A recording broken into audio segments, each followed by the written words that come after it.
Bonjour à tous, c'est TV Clash Royale et aujourd'hui on se retrouve pour une nouvelle vidéo. J'ai débloqué toutes les cartes et je vais tous vous les montrer à partir de des cartes plutôt intéressantes.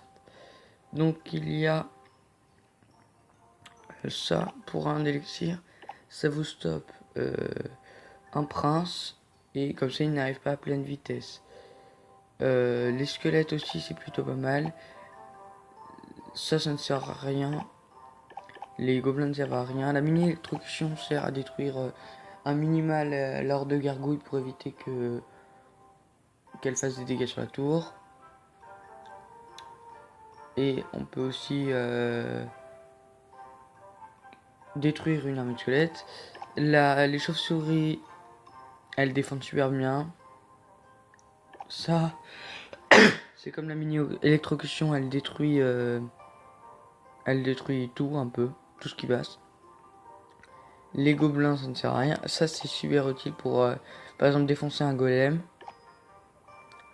Le canon, il ne sert pas à grand chose, mis à part dès qu'on...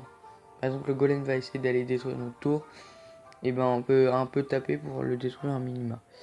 Après, ça c'est super utile, c'est une carte à voir dès qu'on l'a.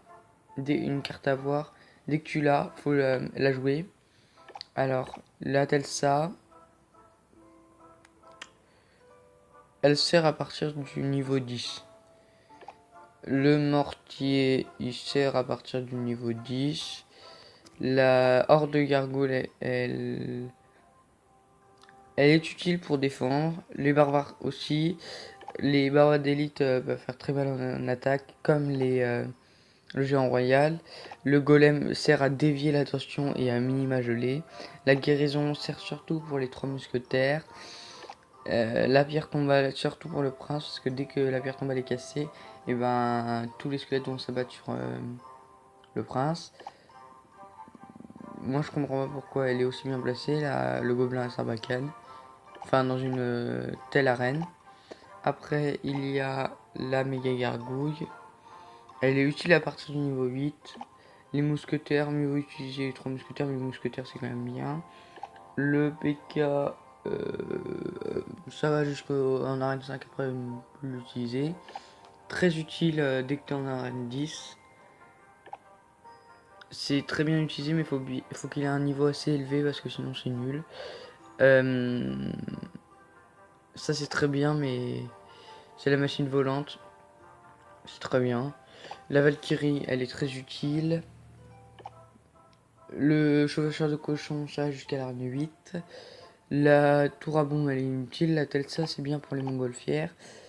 Euh, le sorcier, il est super efficace. Vous pouvez l'utiliser dès que vous l'avez, vous l'utilisez jusqu'à la fin de vos jours. La cabane à gobelins, elle est très utile aussi. La roquette aussi. L'extracteur à élixir, ça ne sert pas à grand chose parce que il produit un élixir toutes les 10 secondes. Donc, voilà. La cabane à barbare, trop d'élixir. Les trois mousquetaires avec la guérison, ça fait très mal. Ça prend la tour assurément. Hein. Le miroir aussi. La rage peut être utile. Le clonage utile. La tornade utile. Les gardes, je sais pas pourquoi c'est une épique. La mesuette, c'est la carte qu'il faut voir parce que sinon tu peux pas jouer. Fut à gobelin, très utile. Ça, pas très bien, je préfère le prince. Le poison, inutile. Le gel aussi. Le bébé dragon, un minima. Le bourreau, très utile. La sorcière, euh, c'est bien, mais il faut qu'elle ait du niveau. La charrette à canon, moyennement utile. Le ballon, très utile s'il n'y a pas la Telsa. Le bouliste, très utile mais un peu lent. Le prince, utile de ouf. Le squelette géant, je l'ai jamais joué donc je pourrais pas vous dire. La foudre, utile quand c'est un adversaire chiant. Pareil pour l'Arkix. Le golem un peu trop d'élixir mais très utile. La bûche très utile. La voleuse utile. En fait toutes les légendaires sont utiles offensivement et défensivement. Donc le mineur, le sorcier de glace, la princesse, le bûcheron, le dragon de l'enfer, la sorcière de nuit, l'électro-sorcier, le cimetière, le Zappy, le Molosse et le méga chevalier. Je ferai toutes les améliorations cet après-midi et je sortirai une nouvelle vidéo.